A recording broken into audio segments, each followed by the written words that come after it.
Good evening, comrades. I'm sure we're all aware that the young man, Khanyile, is appearing in court tomorrow. I think it would be very good for us to go and support him. It will be absolutely very, very, very important that those who are arresting people on cases that we don't see the tail and the head of it, we should go to court and give them the support. It is absolutely important. In fact, it is something necessary that whenever one of us is facing such a situation, we should be there to give support and make it a point that they should know we are there to defend our comrades. So please, just go there. Quite a number of cases are now coming, and you need to be aware of it and to be there to support one another. Thank you for listening, and please be there tomorrow.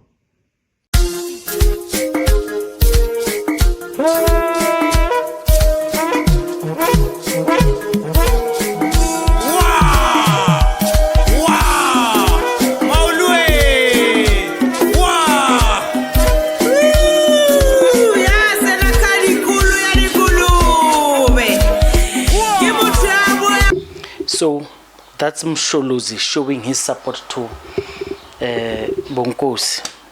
I've said I'm happy Msholozi has brought him back, and I've said to Msholozi change of mind, and we have just recently heard that Msholozi has done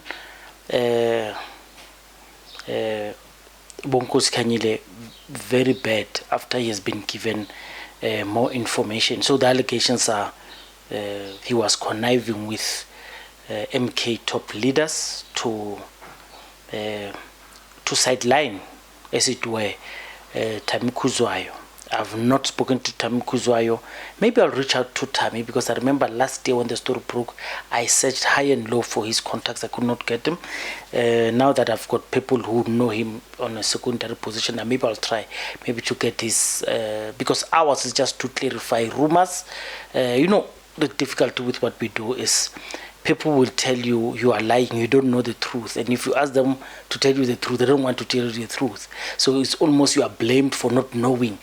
And if you seek knowledge, they don't want to give you that knowledge. If you speculate, they say you are wrong in your speculation. Then tell me the correct narrative. So maybe it's just in the work that we do. So let's stop here, and then I'll come back. I just want you to listen to Prince Mashele, because this Prince Mashele is this support Msholo is showing to Bonkosi Khanyile is in the element of what Prince Mashele has suggested in the past, and this is almost a case of chickens coming home to roost for MK and their detractors. Let's listen. It's not about uniting black people. It's about two things. One is about providing refuge to black scoundrels.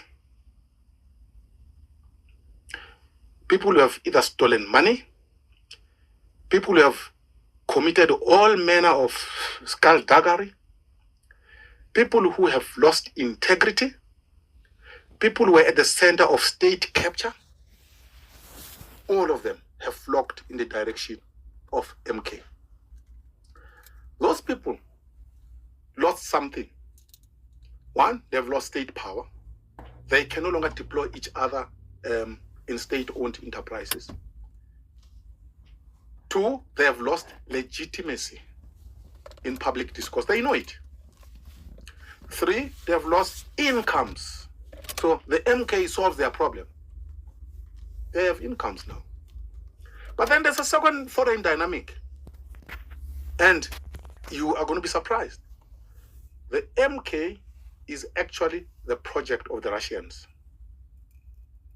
Not Iran, the Russians. And you may say, but where do you get that from? I'll tell you where I get it from. There's a fellow called Louis Liebenberg. He happens to live in Bronkhorstspruit. He's been in the news over the past Yes. couple of weeks, yeah. He has confirmed it.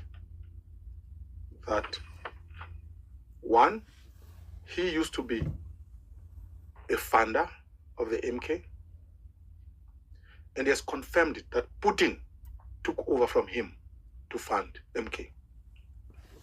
If you think I am talking lies, I'll send you a clip. I've seen him saying it. He thought was speaking in a private, closed, behind the scenes room. But the clip has circulated. It has landed on my phone. The guy confirming that Putin funds MK. What does Putin want? Putin is not Father Christmas. So this is, in essence, will rejuvenate that fear of saying, bo Lucky Montana, bo Brian Molefe, bo Siyabonga Gama and stuff. They are doing all of those things, rallying behind Msholozi to find support and sympathy amongst the same people who have done wrong. And that's Prince Mashele has been saying it even before now. And people were even suggesting that Pule Mabi must go there as well, because it's. But let me tell you, I honestly want to rubbish that maybe on statistical purposes. The guys who went to MK, in majority, are people who have been cast aside by what we would call the system, and people who align with MK of course do not like that system. So let me give you what I'm talking about. You've got people like Ace Mahashule who have nowhere to go, but they're too proud to go to MK. We've got many people who needed to go to MK, or we thought they were going to go to MK, but they didn't. So Pule Mabi is an example. So if Pule Mabi goes there, it will just feed this narrative of Prince Mashele, of which because there's element of truth, comrades will say on the channel, yeah, but there's no smoke without fire. And this is one of those unfortunate things. You can't prove by numbers. For example, why don't all these comrades of ANC who are facing fire, why don't they go to Zuma if it were true? Why doesn't the Masipa Ngakula Nosiviwe, because she's facing troubled court times, why doesn't she go there? So this narrative of saying people are going to MK to run away from courts, not really run away, to be shielded amongst the same thieves who are facing court time, so they are going there so people could picket around them during difficult times. I don't know. It's just one of those things. It's very difficult to prove, because if you were to prove it, you'll use statistical data that I've not done myself. You'll use statistical data to say if it's 100 people who are in politics and only 10 go to MK, it gives us about 90% who did not go. So the narrative may fall off from being the truth. But I don't know, because I've not done that data myself. It's just a perception that, unfortunately, because politics works on perception, that might be carried by the detractors of MK. But please tell me what is the feed. But because for me, it's a case of Jacob Zuma has gotten back with Bonkosi Khanyile, who has, I've said in the past, who he has somewhat politically massacred from the days of youth politics and student politics. Fees must fall. But let me just attach a clip, not a long one, a clip of for those who have not seen why Msholozi has in 2024 has gotten rid of Bonkosi Khanyile. So let's make this a short one. So I'm gonna include that clip at the end for you to see.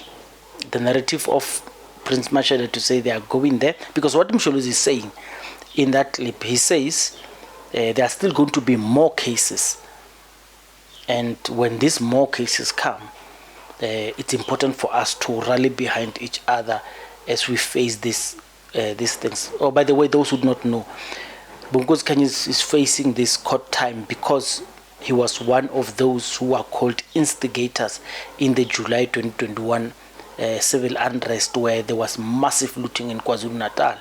And topically, the daughter, Khanyile Zuma, who was in the past, said people must go out, and she was regarded as an instigator. There was someone called Spitipiti Evaluator who was also facing that. So it's a lot of people who are facing this time.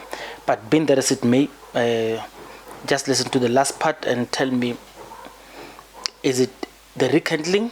And if it is a rekindling, of course, it's a good thing. I've said many times when Bonkosi Khanyile went to Tshwane to go and campaign there for Tshwane, he spoke with confidence, and I said there are very few comrades and leaders who can do what Bonkosi Khanyile does. I mean, he commands space in the masses.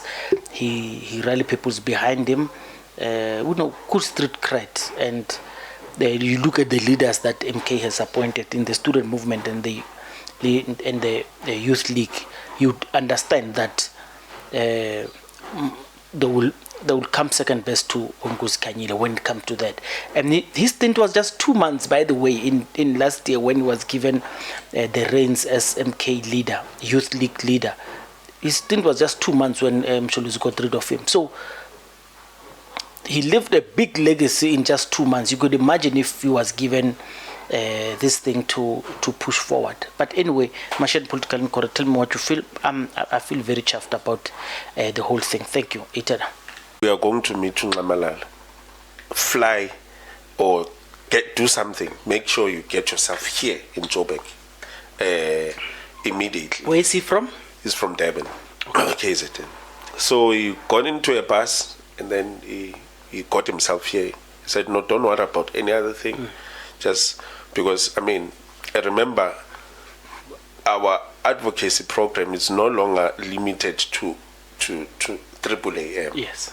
It's because we want this thing to work. Yeah. And obviously if there are those divisions amongst ourselves, we need to find a way to address them. So he came to Joburg, and as he came, we narrated the story to President, to Bishop, to say, there's this young man, so and so and so, these are the challenges that he's facing, and maybe we should give him an opportunity, to meet with Ngqamalala and explain himself as to what's actually happening.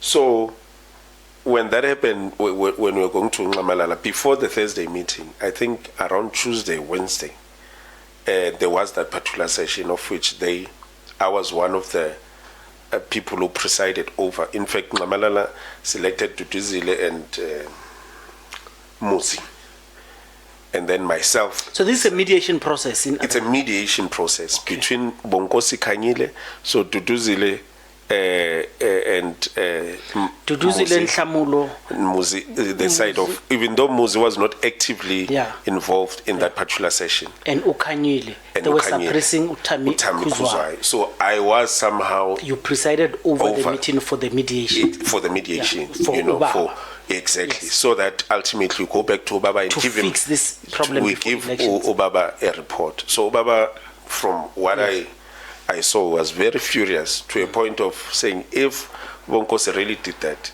he must be chucked out, because this young man, what he has done is quite important and quite significant.